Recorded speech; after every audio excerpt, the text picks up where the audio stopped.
G'day folks. I've just been having a fun little Saturday. I had a Matty VT93 and Starfleet Zero pop in for a bit of a visit. Also scored a submersible LPG pump from Starfleet. Really cool stuff. So yeah, I'm going to look at that in a second, and also the Ford. Actually, we'll do the Ford first since it's idling outside. We've just had a bit of a clean up and other bits and pieces. And I know people are telling me to change my wallpaper, so I changed my wallpaper. Got a wolfie. I like wolves. I mean, mind you, I wouldn't mind getting a Rottweiler or something as a pet, but to be honest, I'd rather a wolf. I don't know if it's possible or legal to own one in Australia, but yeah, I really would like a wolf. It'd be great fun. Awesome pets. But yeah, this is the LPG pump, submersible. It's designed for in-tank installation in service stations, gas stations, and it comes in two pieces. That's the motor part and that's the pump part. So I'm going to pull that plastic cap out and fit the motor to the pump section in order to make it complete. This was new in the wrap. It's been sitting around for a while outside and everything, but his work threw it out, and well, yeah, it's never been used. It's never been in an LPG tank. Probably quite a bit of expensive equipment, but now it's here to be, well, it's a three-phase motor in here, so we can rev it off its tits and see what it does, and we can also do a complete autopsy on it, because this is just crimped stainless steel. So I just cut around here with a grinder and bang, away it goes. It just falls apart. Same here, cut it apart, knock it apart, and we'll be able to get inside it. But yeah, they're quite interesting.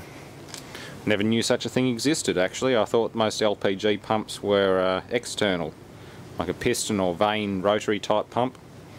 But yeah, this is designed for conveying liquefied petroleum gas, or propane. Large volume too, 50 litres a minute. Quite interesting. I'll post links to channels in the description too, for Matty VT93, aka Matt, and Starfleet Zero. Sorry, I can't remember your name at the moment. Damn you brain, why do you keep letting me down? Don't worry, my brain has nothing to do with tonight. Nothing at all. Likewise, got some cool bits and pieces for my collection. Nice floor mat, International. Same with the dash panel. Just a pile of surplus truck stuff showed up at the scrapyard, so I got that for nothing. It's just a display piece more than anything. Don't know what that is. It's a button or a fuse or something. And there's panel lamp dimmer switch, various dip switches and things, and toggle switches. Pressure gauges for air are actual inline or air-fed gauges, not sender types. Same with the oil pressure for the engine. That's direct oil pressure, so they're very useful. These ones here, I have to work out what kind of sender, or voltage obviously be just 12 volt feed from the alternator or something, but temperature and fuel level will have to be via a sender of some description. And they're all little plug-in types. They just unplug like that.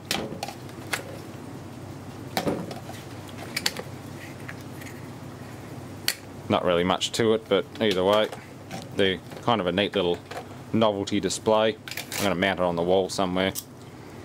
Another engine temperature gauge, which is a VDO. Even lists the thermistor ratings on it, 8 to 18.6 ohm. And there's a hazard light switch. Kind of neat. Various external lights and things. Yeah. But the Ford's a lot cleaner now. Gave it a good wash.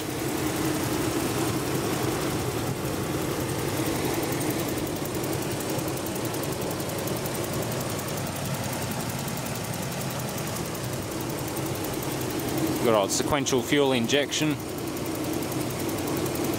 Fuel rail.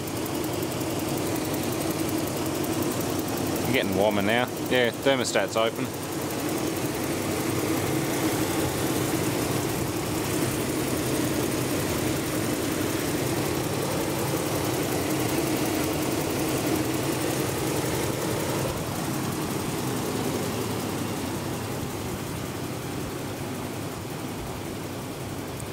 Not a bad looking car, to be honest, for a domestic breed.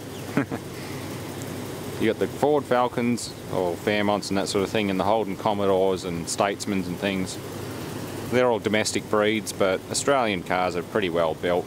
They do get their gremlins and things, but so do European, American and Japanese cars. I don't think any of them are particularly better than anyone else. Some just more expensive to fix.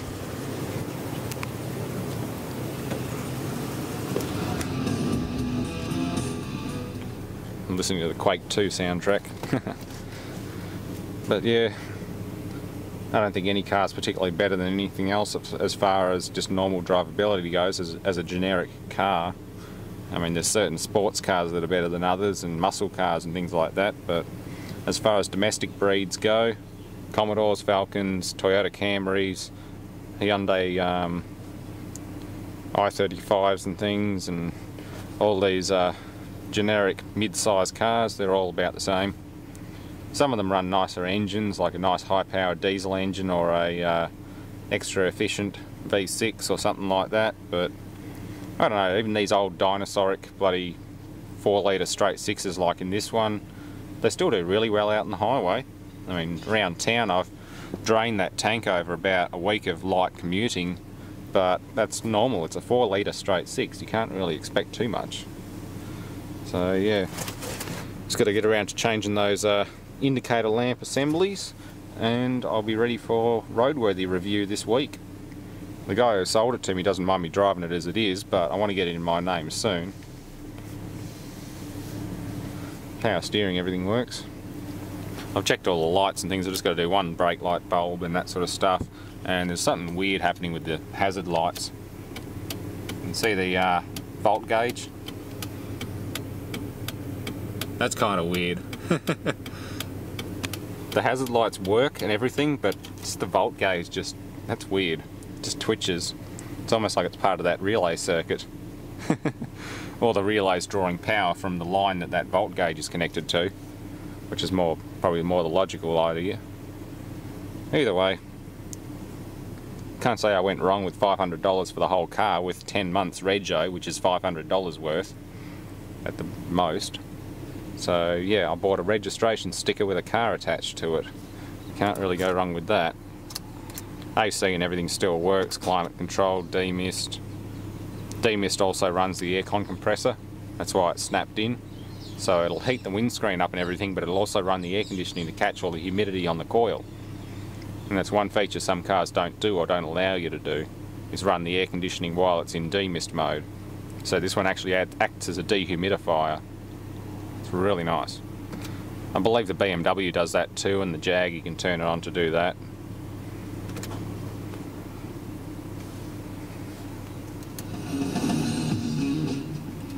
Definitely need new speakers and things. It's only got rear speakers running and there's no guts to this system whatsoever. The head unit's nice, but it's let down by the lack of an amplifier and just crappy little, they're not even 6x9s, they're just like 4-inch round speakers in the back parcel shelf. These ones here aren't even connected, nor are the passenger door speakers. So I've got to set up an amplifier and all that sort of stuff so I can run all 6. Replace all 6 with high-end stuff, or mid to high-end stuff, and probably add a nice woofer, and then we'll have a bit of decent sound. I mean, I like my heavy metal and electronica and that sort of stuff, so yeah, it's all good stuff. Power windows all work. Auto shifts very decisively. It's quite a nice auto in these. Yeah, what else can I say? It's a generic Australian car.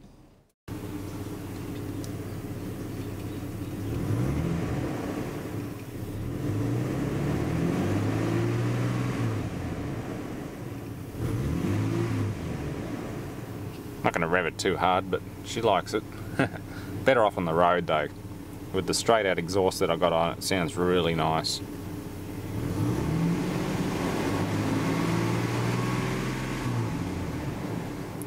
And that's only 2.5. This thing redlines at 5. It's a bit for a big 6. I don't think I'd ever want to push it past 3 or 4. Oh, then again, overtaking some of the big trucks and things around my area, you do sort of need to squeeze the nuts out of it to get it to go. Especially on single lane roads.